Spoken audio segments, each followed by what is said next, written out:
जय हिंद दोस्तों, मैं हूं मनोज और स्वागत करता हूं आपका अपने YouTube channel politics in motion पर। दोस्तों, आज 14 जनवरी है। भारत की उस तारीख का नाम जो कैलेंडर में भले ही एक दिन हो, लेकिन भारतीय चेतना में यह युगों का उत्सव है। यह दिन सिर्फ मकर संक्रांति नहीं है, यह दिन है सूर्य के लौटने का, उजाले के बढ़ने का, जीवन में नई दिशा शुरू होने का। जब सूर्य मकर राशि में प्रवेश करते हैं और दक्षिणायन से उत्तरायण की यात्रा शुरू करते हैं, तब भारत के हर कोने में एक ही भाव गूंजता है। अब अंधेरा घटेगा, अब ऊर्जा बढ़ेगी, अब जीवन फिर से मुस्कुराएगा। हजारों साल पहले हमारे ऋषियों ने आकाश को देखा, सूर्य की चाल को समझा और तय किया कि यह बदलाव सिर्फ खगोल शास्त्र नहीं बल्कि मानव जीवन से जुड़ा संकेत है। इसलिए 14 जनवरी को भारत ने कभी केवल एक त्योहार नहीं माना, बल्कि इसे काल परिवर्तन का प्रतीक बनाया। यही वजह है कि यह उन गिने चुने पर्वों में है जो लगभग हर साल एक ही तारीख को आते हैं। यहाँ परंपरा और विज्ञान एक दूसरे के विरोधी नहीं बल्कि साथी हैं। वीडियो में आगे बढ़ने से पहले एक छोटा सा अनुरोध है। अगर आप चैनल पर नए हैं या पहली बार वीडियो देख रहे हैं तो चैनल को सब्सक्राइब कर लें, बेल आइकन को दबा दें ताकि आने वाले वीडियो का इंफॉर्मेशन सबसे पहले आपको मिले। और अगर वीडियो पसंद आए तो वीडियो को लाइक कीजिए, अपने दोस्तों के साथ शेयर करना ना भूलें।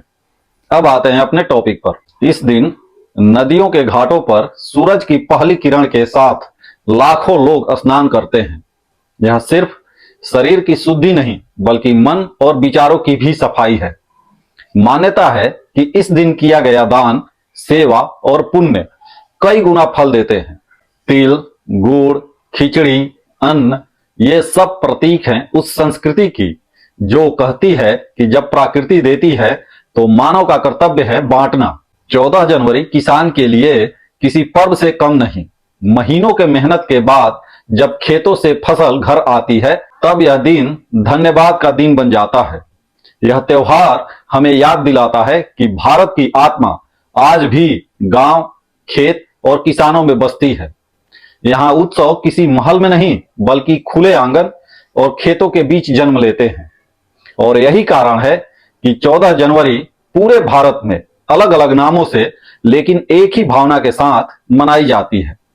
पंजाब में अलाव जलाया जाता है, जिसमें सिर्फ लकड़ी नहीं जलती बल्कि पुरानी सर्दी, पुरानी थकान और बीते दुख भी जलकर राख हो जाते हैं। गुजरात में आसमान पतंगों से भर जाता है, जैसे हर व्यक्ति अपने सपनों को डोर थमा रहा हो।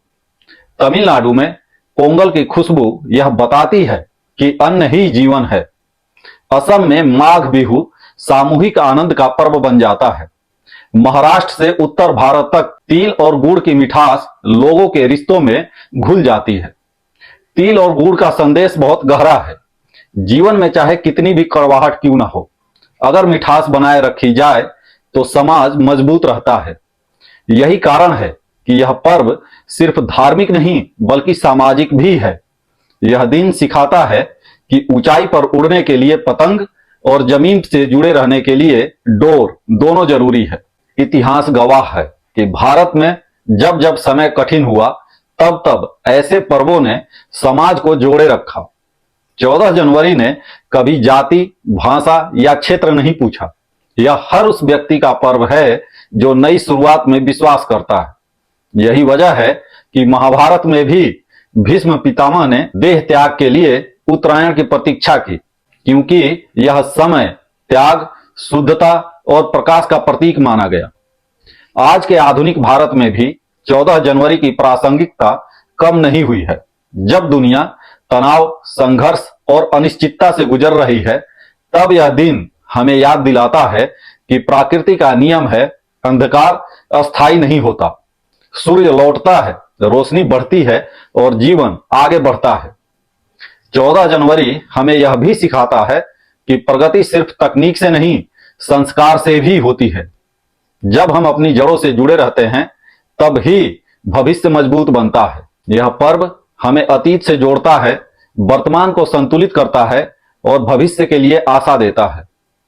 तो आज जब आप तिल गुड़ खाएं, पतंग उड़ाएं या किसी नदी के किनारे सूर्य को नमन करें तो सिर्फ परंपरा ना निभाएं बल्कि उस संदेश को समझें। यह दिन कहता है, कटुता छोड़ो, मिठास अपनाओ, अंधकार छोड़ो, प्रकाश की ओर बढ़ो, अकेले नहीं समाज के साथ आगे बढ़ो। यही है 14 जनवरी का भारत, यही है भारतीय चेतना का उत्सव। और अगर आपको लगता है कि ऐसे पर्व आज भी हमारी पहचान हैं, तो वीडियो को लाइक करें, चैनल को सब्सक्राइब करें और कमेंट में बताएं आपके राज्य में 14 जनवरी कैसे मनाई जाती है। धन्यवाद। अगली बार फिर मिलते हैं एक नए विषय के साथ। तब तक के लिए नमस्कार। वंदे मातरम।